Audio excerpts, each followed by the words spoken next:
We're on another property in town here, and as you can see, it doesn't look like in town, but there's a little drainage ditch right there. There's a pretty nice path.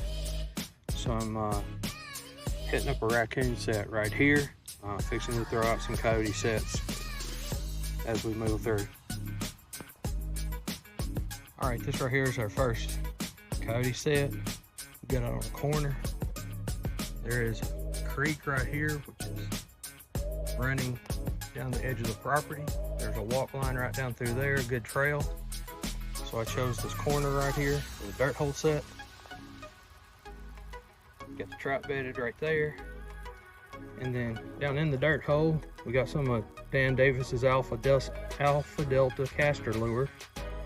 And then we misted some H1 right here on this little bush, just up about knee high, a little higher. Hopefully that'll catch that smell in the wind and the coyotes won't be able to resist it. The coyotes are using this.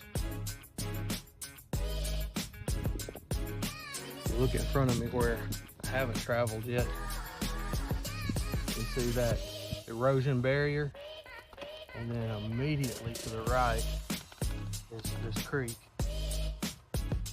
So coyotes are choosing to walk up and down through here. They've got a pretty established trail, and I'm sure raccoons and deer and all kinds of critters are using it. So we're going to scoot on down a little bit and get another coyote set in.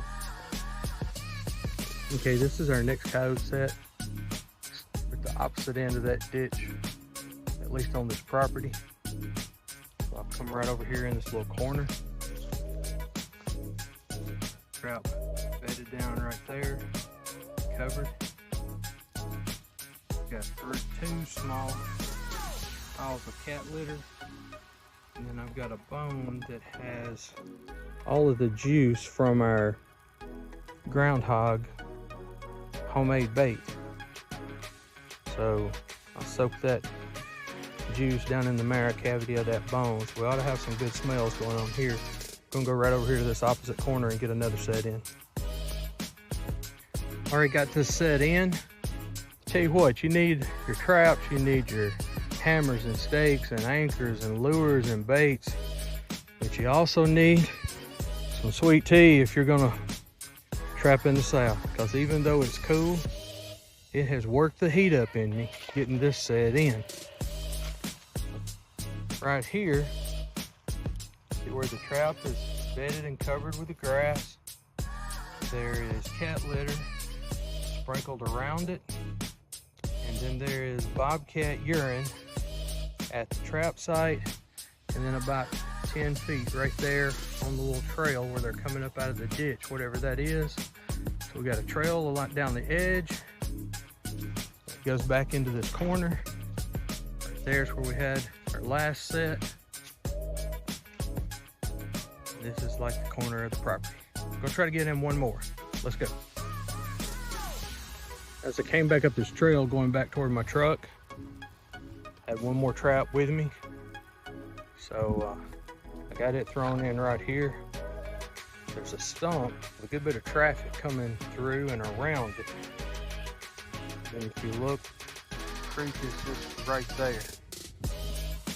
So here, got a dirt hole set in, trap bedded down right there.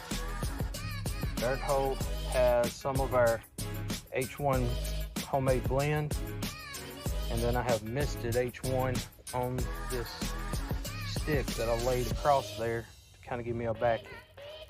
Got one more DP, then we're out of here. I believe we're gonna have to come back with some beaver traps. A couple of these downs right here that are very active. This one doesn't appear to be nearly as big, but still very active.